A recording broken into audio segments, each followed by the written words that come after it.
So I just finished up class and the BBLT. I worked with one of the coaches to start filling in some of the gaps here and writing a few notes to help me remember what some of the things were, because this thing things that I haven't done in a while. I remember, like, I forget certain nuances, like, oh, I didn't know I needed to have an underhook for that. And I'm realizing that a lot of my frustrations have been from not having a game plan and not having an idea of what to even do when I get to the positions that I'm fighting so hard to get to. I end up just being like, okay, now I need to hold the position. Maybe I can try an Americana or a Kimura or one of these things, but I don't even know which one I'm doing until I actually get to it. And so I think that'll be a lot more beneficial and a lot more fruitful in the training. But I'm excited. And so I'm going to continue working on these the next couple days. We'll see how it goes.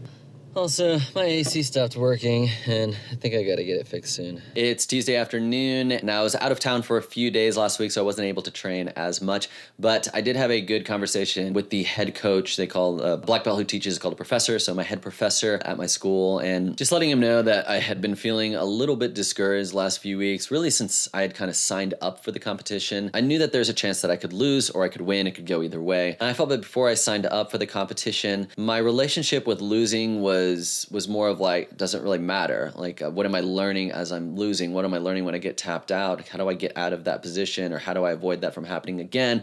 Or, yes, I made some progress. I actually was able to get to a strong position. I didn't tap him out, but it's better than it was before. And I lasted all 7 minutes without getting submitted. Like, that's a win for me. And then after I'd signed up, I kind of felt like progress was getting more submissions with people that were about my level. And it wasn't happening. I just got promoted to white blue, and I was rolling with a lot of people that had been white blue for a while. So it's like the kid coming into 6th grade is not going to know as much as the kid on his way out of 6th grade. And so I had to kind of remind myself of that. In that same time period, I really wasn't rolling with many people who had less experience than me. And so I wasn't getting that kind of confidence boost of like, all right, I can beat somebody. But he helped reframe the losing a lot for me. And like, I needed to have the same mentality now. And I needed to have the same mentality about the competition. You either win or you learn. And the worries and the apprehension is like, oh, I don't want to look dumb that I've been training all this time, and and I'm going with other new guys and I've lost. And so after my conversation with him, and after actually thinking about last year around this time, I was giving a sermon at my church. It was the first time I had done something like that, and I had been preparing for several months. And I thought, like, okay, if I'm nervous about this, what makes me nervous? And I was nervous because I was worried about what people think. And I'm like, well, when you're in church, like at any given point, like 30 to 50% of the people are probably thinking about something else and are probably not paying attention to you, and are probably going to forget that you even gave a sermon a few days later. And so I was like, nobody really cares. And I want to do a good job, and I'm going to put the time and the effort, but nobody really cares. And that was like a weird way of just releasing myself of all these expectations and these worries. And so I thought the same thing about this competition. Nobody cares if I win or lose. I want to win, and I'm going to put the time and the effort and due diligence and try to work hard, but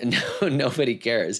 If I win, it's going to be great. And if I lose, like, it happens to literally everyone. And so I think that's given me a little bit of a healthier perspective as I go into it. But my professor said the only reason he would ever be disappointed in me is if he saw that I'd given up in the middle of a match and that I didn't really give it my all. But if I lose technically because a guy gets an arm bar, gets a choke on me, like, I lost, and that's fine. And let's look at the tape and see what I can learn from that. And so I just kind of wanted to document my process about that. I'm probably not going to have as much footage of me rolling in my gym from here on out for a few reasons. One, when I'm filming, I'm kind of thinking about the filming stuff, and I'm not present in the role and in the game. And two, even though other guys said that they're okay with me filming, I kind of want to honor them, because there's a lot of people that also compete and may not want their game publicly shared, because there's aspects of how they roll that they may not want to share. And so I'll probably do a little bit more kind of reflections like this. I'll try to get some actual footage of the competition and how I do. I'm feeling more confident about no gi than I do gi, mainly because my grips are weak and I'm not always aware of what is the best grip in certain contexts, but people use it against me more than I know how to use it against them. So I'll probably be working on that a little bit this week as well. Also,